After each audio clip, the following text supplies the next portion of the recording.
उसने दो notorious criminals को पकड़ा है, जो कि जाफराबाद में एक मर्डर हुआ था दो भाइयों को, जिसमें उनको काफ़ी around more than 40 round firing हुई थी। और उनको इन दोनों अक्यूज को क्राइम ब्रांच ने एक ब्रीफ एनकाउंटर के बाद पकड़ा है, जिसमें दोनों के लेग्स में गोली लगी है। इसका बैकग्राउंड में दोनों अक्यूज है, इन्होंने दिसंबर 16, 2025 को जाफराबाद के एरिया में नदीम और फजील दो भाई है, उनका मर्डर किया था।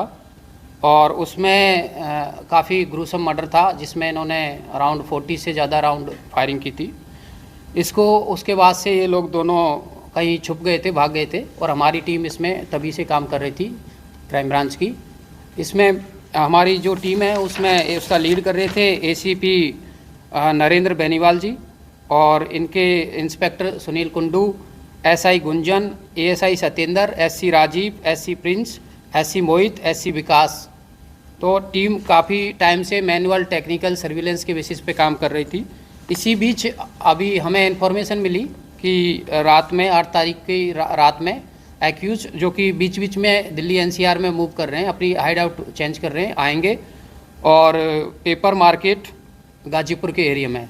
तो टीम ने एक पूरा जाल बिछाया और उसी टाइम जैसे एक्यूज आए थे, एक्यूज ने पुलिस की टीम पे फायरिंग करना शुरू कर दिया, और पुलिस की टीम ने जवाबी कार्रवाई की और उसमें दोनों एक्यूज के पैर में गोली लगी है। और पुलिस स्टाफ SC प्रिंस और SC मोहित के VP जैकेट में भी गोली लगी है। टोटल अराउंड 16 राउंड फायरिंग हुए थे इसमें, और जिसमें दोनों एक्यूज हैं उनके पैर में गोली लगी है। दोनों एक्यूज से 3 पिस्टल, 11 कार्ट्रेज, 6 फायर्ड कार्ट्रेज, और जो स्कूटी उसमें यूज करी थी दोनों भाइयों के मर्डर में, उसको भी रिकवर किया है।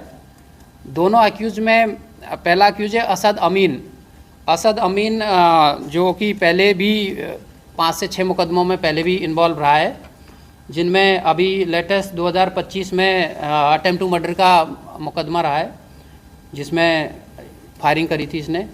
इसके अलावा आप देखेंगे GTB हॉस्पिटल की फायरिंग में भी वो इन्वॉल्व था, और इस तरीके से कंटिन्यूसली आर्म्स एक्ट और के केस में इन्वॉल्व रहा है, और आर्म्स के डीलर के रूप डील भी करता था।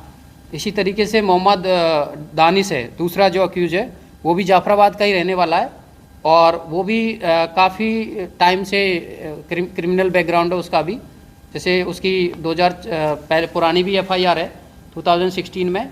इसके अलावा जो FIR नंबर 181/25 है आर्म्स एक्ट की है, उसमें भी जिसमें पहले क्राइम स्पेशल सेल ने सलीम पिस्टल को अरेस्ट किया था, उसमें भी इन्वॉल्व रहा है। तो दोनों का बड़ा क्रिमिनल बैकग्राउंड रहा है, और इसमें हमारी टीम को काफ़ी लंबे टाइम के बाद टीम इनके पीछे थी, टेक्निकल मैनुअल इनपुट के बेसिस पे दोनों को पकड़ा है। मर्डर का मोटिव क्या था?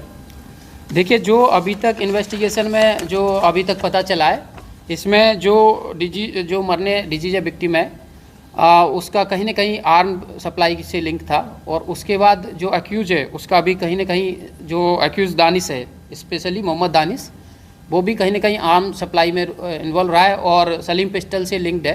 तो एक हिसाब से ये एरिया में डोमिनेंस के रूप में इन्होंने मर्डर किया था।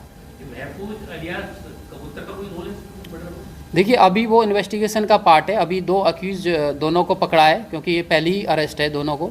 उसके बाद में जो भी और लोग इन्वॉल्व थे उनका भी इसमें रोल निकलेगा, तो उनको भी आगे अरेस्ट किया जाएगा। तो ये तो कहते हैं डिजीज की इनकी फैक्ट्रियां थी क्या बनाने की, या जाफराबाद के अंदर? देखिए, अभी तक जाफराबाद का ऐसा कोई सामने नहीं आया कि इनकी कोई फैक्ट्री थी। हमारे उस इन्वेस्टिगेशन में हमारी जो टीम को आगे जो कंसर्न केस चल रहा है, कंसर्न थाना, वो इन्वेस्टिगेट करेगा कि क्या कोई फैक्ट्री थी। हमारे इन्वेस्टिगेशन में फैक्ट्री नहीं आई। हाँ, ये ज़रूर आया, क्योंकि पहले क्राइम ब्रांच की टीम उनको अरेस्ट कर चुकी थी कि आर्म सप्लाई के केस में, तो आर्म सप्लाई का काम था।